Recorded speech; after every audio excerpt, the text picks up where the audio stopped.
Speaker, colleague members of Parliament, distinguished guests, the political and security situation in Ghana has been relatively calm, despite some incidents of national security concern.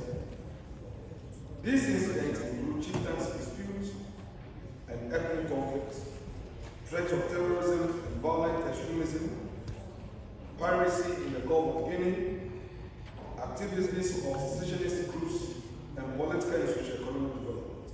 However, Mr. Speaker, the security and intelligence agencies in Ghana, in collaboration with ministries, departments, and agencies, adopted measures that help mitigate aforementioned threats. Threats of terrorism and violent extremism. Mr. Speaker, permit me to emphasize that although Ghana has not recorded a terrorist attack, the recent surge in terrorist activities in neighboring countries, particularly Burkina Faso, Togo, Mali, Niger, and Nigeria, places the country at risk. In the past year, the Ministry of National Security stepped up its counter-terrorism efforts to avert any terrorist attacks, particularly on the northern frontier bordering Burkina Faso, due to the prevailing security situation in that country. Reports of terrorist-related activities in Ghana arrived in 2021 and the early part of 2022. There have been recent indications of plans by terrorists and extremist groups in the Sahel region to expand their activities southwards to countries along the Gulf of Guinea. The northern part of Ghana faces the highest risk of terrorist infiltration in view of its proximity to landlocked West African countries, which are grappling with activities of terrorist and extremist groups. Their modus operandi is to recruit fighters from target countries and train them. The government of Ghana, through the Ministry of National Security, continues to adopt the following measures aimed at effectively dealing with the threat of terrorism. 1. Intensification of ongoing counter-terrorism operations along the various frontiers of the country. 2. Implementation of Ghana's framework for preventing and countering terrorism and violent extremism. 3. Retooling of the various state security and intelligence agencies. And 4. Adoption of the soft option approach by expediting development and providing employment for the youth, and particularly those in vulnerable border communities. Political and socio-economic development. Right Honourable Speaker, colleague members of Parliament, the year 2022 began with a generally calm political situation. There were, however, some agitation by public sector workers over the annual minimum wage increment for 2022. There were also agitation by various labor unions over poor conditions of service, a surge in fuel prices, and the challenges in the global supply chain resulting in high import and export costs. Like many other countries across the globe, Ghana has not been spared the adverse economic impact on COVID-19 pandemic and the recent global developments, especially the Russia and Ukraine war. The government of Ghana has implemented new economic policies, including the introduction of new taxes to mobilize revenue to mitigate the dire effect of the aforementioned development on the economy. The introduction of the electronic transaction levy, popularly known as e-levy, which is a tax imposed on some electronic transactions, generated public uproar in the social and mainstream media. Although the social media campaign threatened to degenerate into widespread street protest, government succeeded in averting such incidents by engaging the citizenry and relevant stakeholders on the need for the new taxes. It must be emphasized that eventually Parliament passed the law on e-levy, and though there were speculations that the use of electronic transaction, popularly known as MOMO, will reduce, records show that there has been thus significant reduction in the use of that system of transaction. Ghana's political and security situation continues to be peaceful, and the government of Ghana is committed to maintaining the status quo to enhance a conducive democratic environment that promotes true development for the people. The government also recognizes that the continued peace and security of Ghana will be meaningless so far as the sub-region is plagued with political instability and terrorism among others. Against this backdrop, Ghana shall continue to contribute meaningfully to sub-regional peace and security. Mr. Speaker, our human rights situation. Ghana is a signatory to many international and regional human rights treaties, conventions and protocols. Some of these treaties, such as the Convention on the Rights of the Child, have been incorporated into the domestic laws of Ghana. More important, Chapter 5, which covers the fundamental human rights and freedoms of our 1992 Constitution, have broad and specific provisions for the provision, promotion, and protection of fundamental rights and freedoms of persons in the country.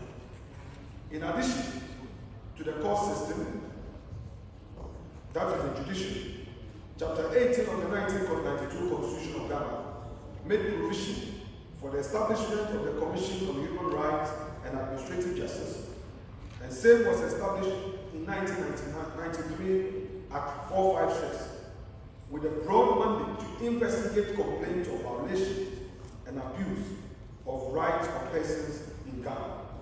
Generally, there has been peace and respect for human rights in Ghana. This notwithstanding, the country recorded some human rights issues such as discrimination and violence against women, abuse of child rights, and harsh prison conditions. Mr. Speaker, LGBTQI and other rights. The rights of LGBTQI plus persons has been a sensitive topic on the socio-cultural landscape of the country. Indeed, the laws of Ghana prohibit homosexuality, which is regarded as an unnatural canon. In 2021, there were some levels of hostility and intolerance against LGBT persons in the country. This included the shutdown of an LGBT community office in Accra by police in February. Also in May 2021, 21 LGBTI activists were arrested for attending a paralegal training program at Kwasi, a suburb of Owo. The activists who were charged with unlawful assembly by the Owo Circuit Court were later acquitted. Currently, Mr. Speaker, although there are sufficient laws covering issues regarding this LGBTI, there is a private member state that seeks to provide for proper human sexual rights in Ghanaian family values. It prescribes and related activities, prescribe propaganda of advocacy for and promotion of LGBTQ plus and related activities, provide for the protection of and support for children, persons who are victims or accused of LGBTQ plus and related activities and other persons, and related matters. The bill was referred to an 18-member committee on constitutional, legal, and parliamentary affairs. The committee has subsequently commenced hearings to receive input from the public, and it must be emphasized that the committee is yet to present its final report to plenary for further consideration. Health situation in Ghana. Right Honorable Speaker, colleague members here. Over the years, governments have invested in the health sector, introducing interventions and programs targeted at improving the health needs of the Ghanaian populace, with a special effort directed at monitoring and evaluating the impact of programs and activities implemented. The Agenda of the ministry to attain universal health coverage provides a national blueprint for a healthy lifestyle for all people to ensure that no one is left behind irrespective of where they live.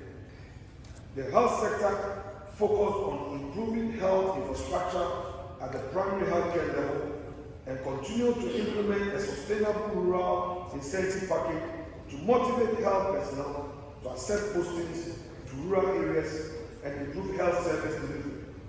The sector continues to develop policies that will strengthen healthcare delivery at all levels in the country. Specific healthcare policies. Mr. Speaker, over the years, Ghana health sector has evolved around several policy initiatives.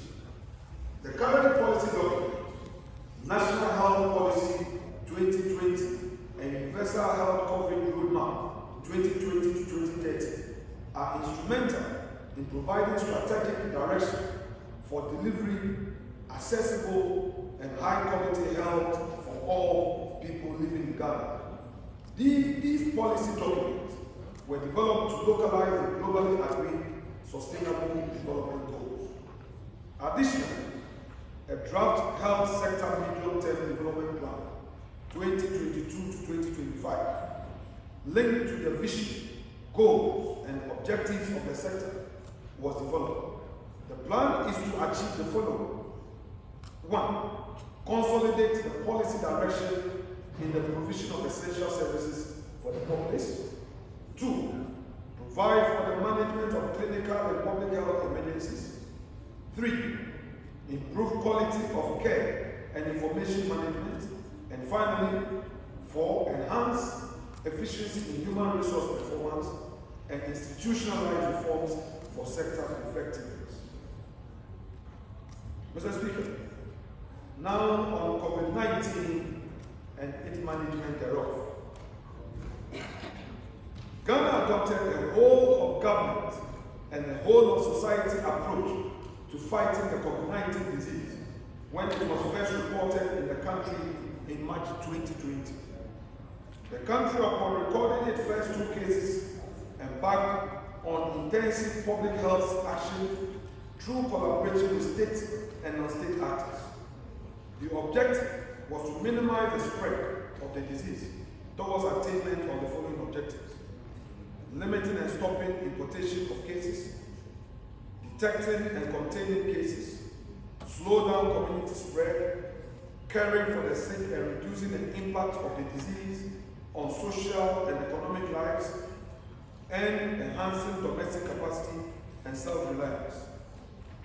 The Ministry of Health, led by its minister, played a leading role by developing a national strategic COVID-19 response plan 2020 to 2024 with support from the World Bank Group to coordinate resources and reduce duplicity of actions.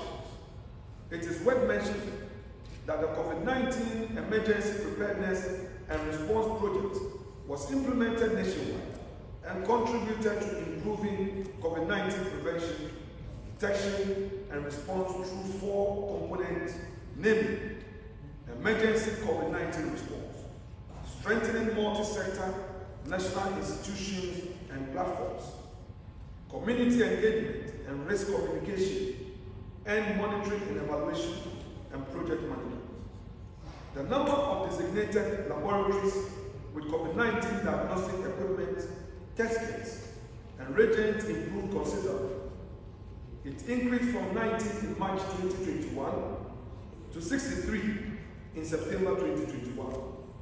All these designated laboratories could satisfactorily diagnose suspected COVID-19 cases within 24 hours.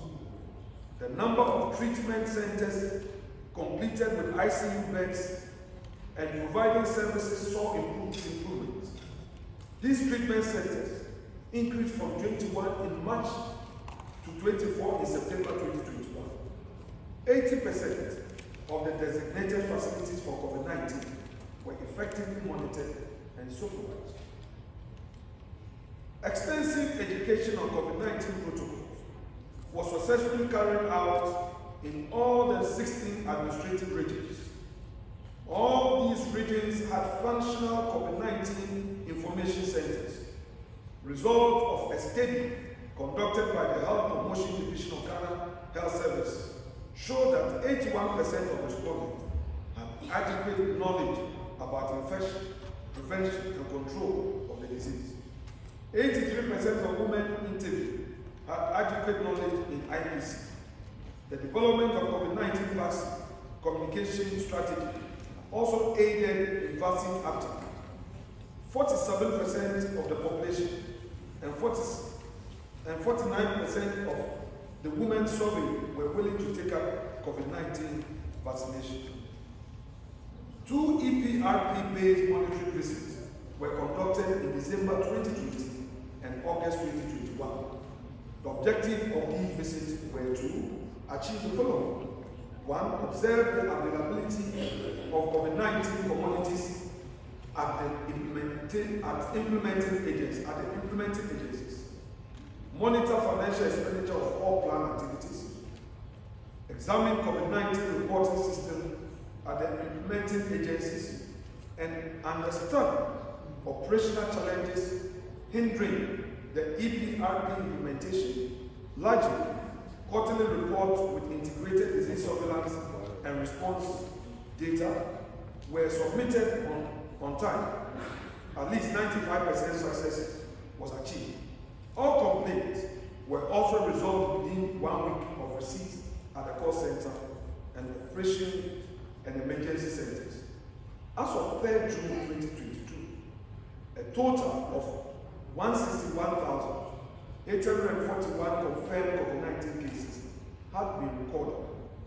Out of the total number, 160,000 have recovered, with 1,445 deaths recorded. Active cases stood at 396. And Mr. Speaker, Table 1 at page 12 of this report captures the said data. Now I proceed to say and submit that the Ministry of Health, through the Food and Drugs Authority, gave an emergency use of authorization of the following vaccines in Ghana: AstraZeneca, Moderna, Pfizer, Sputnik, and Johnson & Johnson. It is worth mentioning that Ghana became the first country to receive COVID-19 vaccine through the Ecowas facility. A total of 600,000 doses of AstraZeneca vaccine from the Serum Institute of India on 24th of February 2021. Successively, the country acquired several other COVID-19 vaccines through the African Vaccine Acquisition Trust, donations from the African Union, United Kingdom, United States, the Danish government, as well as other stakeholders. As of 2nd June 2022, 15,658,751 vaccine doses had been administered. The breakdown, Mr. Speaker, with your leave, I will not emphasize, is provided at page 3, article 3 of page 13 of this report. It must be noted, however, that 9,925,820 persons have received at least one dose of the approved vaccine, representing 43.4% of the 22.9 million people to be vaccinated.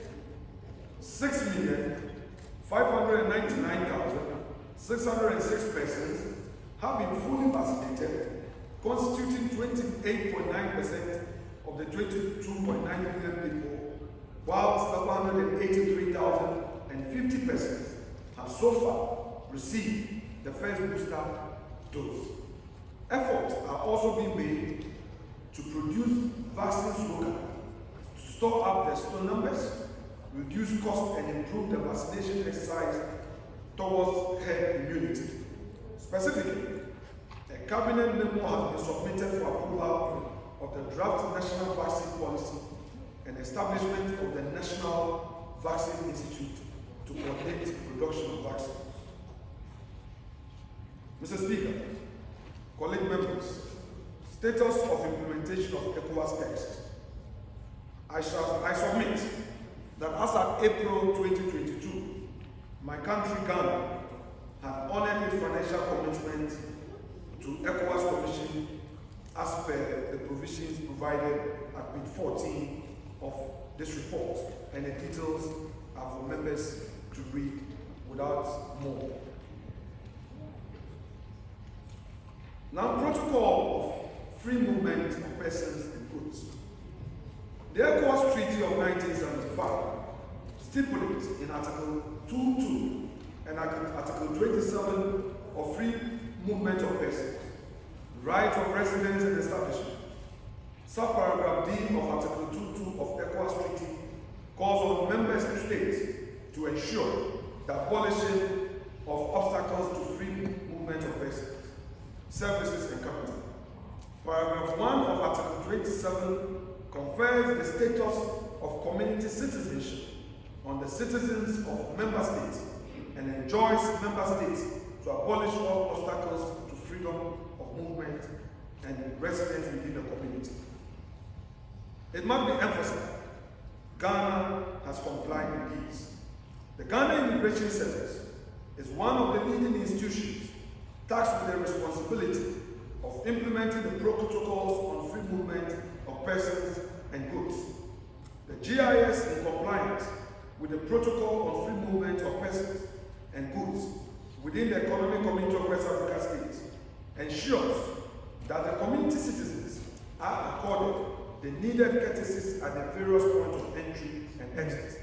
For instance, there are allocations of special Ecowas boats to facilitate the movement of community citizens at the various immigration control points. Thus, Ecowas citizens spend less time to enter and exit Ghana. The Ghana Immigration Service has established a Migration Information Bureau, officially mandated to sensitize the public on the dangers of illegal migration and encourage legal means of migration. GIS has also developed a standard operating procedure to ensure compliance. The Ghana Immigration Service has also ensured that all of its officers comply with the Code of Ethics of the service, as well as the Ecowas Protocol of Free Movement of Persons, by paying attention to the rights and privileges of community citizens. Community citizens with dual nationality. Mr. Speaker, with pleasure and joy, I hereby emphasize in this submission that Ecowas nationals with dual nationality no longer require visas to enter Ghana. Once they travel with both passports, the 90-day visa-free stay provision is extended to community citizens who possess additional citizenship. Previously, community citizens with dual nationality required a visa to enter Ghana. Right to residence and establishment. Mr. Speaker, Ecowas citizens who wish to establish businesses in Ghana only need to establish immigration requirements and apply for residence permit, while other nationals who are required to apply for the residence and work permit to operate are permitted to proceed with the necessary fees, administrative fees being paid to the Ghana Immigration Service. Ghana immigration laws recognize the issuance of work permit to Ecowas nationals who are lawfully engaged by companies and institutions in Ghana. Those community citizens who take up employment with companies and institutions secure their permit through their employers. However, there has been an amendment to the protocol AP 1/5/79 relating to free movement of persons, residence, and establishment that seeks to abolish the 90-day stay limit granted to community members, the residence and work permit requirement for community members, the inclusion of Ecowas biometric national card as travel document. It is important to note that no member state is currently enforcing these amendments. Ghana's borders are open, but with limited COVID-19 restrictions. For instance, if one is not fully vaccinated, he or she needs to produce produce a 72-hour PCR negative test result to enable him or her disembark and embark. Mr. Speaker, it is important to emphasize the lack of harmonization within a sub-region. The difference in the implementation of the protocols by member states tend to create problems for both officers and committees at the borders.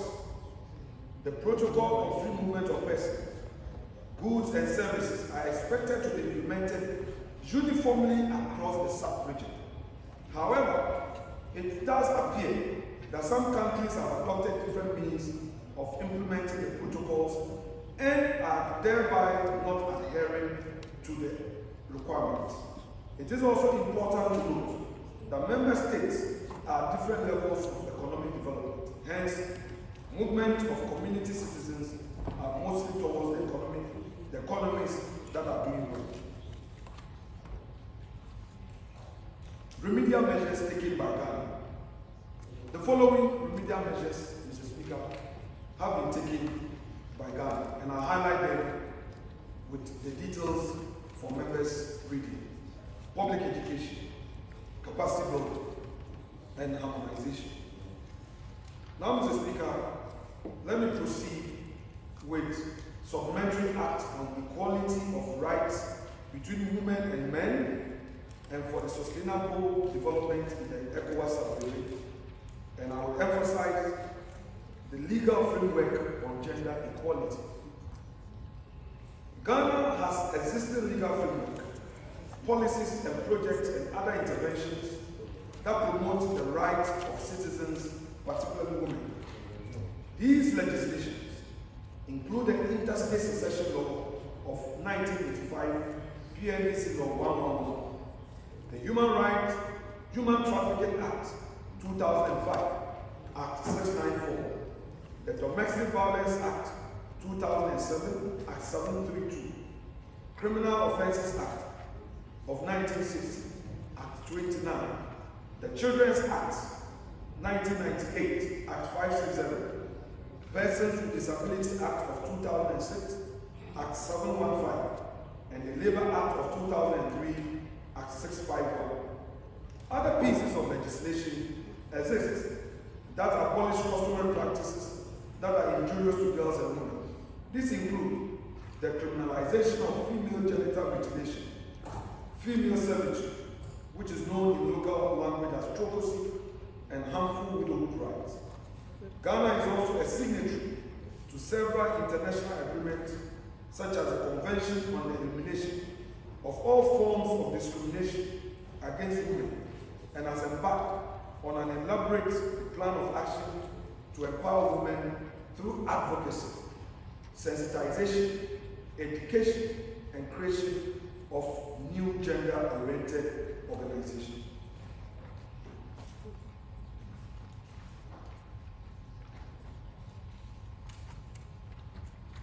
Mr. Speaker, I proceed to the final page of the report, which is page 24, and I submit that the Gender Ministry,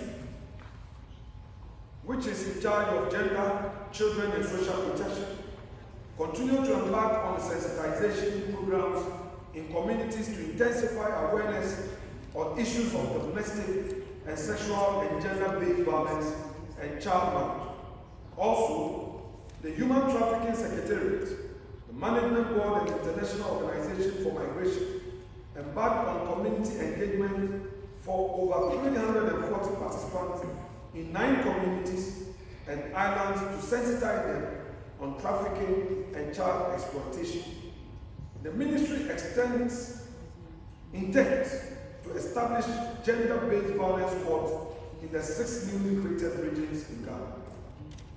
In Ghana, Mr. Speaker, it is estimated that about 78% of women between the ages of 15 to 49 do not own land. Only 8% per such estimation own land, while 4% jointly own land in Ghana. An emphasis joint ownership between husband and wife or people in civil partnership. Furthermore, about 70% of the rural force, particularly particularly women, till the land to earn a living. The patrilineal inheritance system in Ghana has a characteristic feature of male dominance in land ownership and control. This therefore calls for an intensified gender-sensitive program that addresses the acquisition and usage of land by women. Mr. Speaker, before I conclude, let me say that any inaccuracy in this report is not intended, and for any such inaccuracy or omission, I take full responsibility.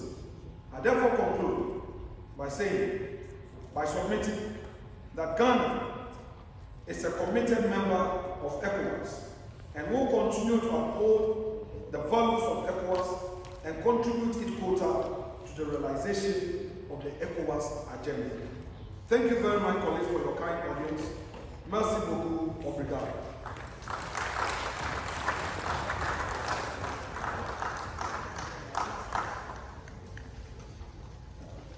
Thank you very much.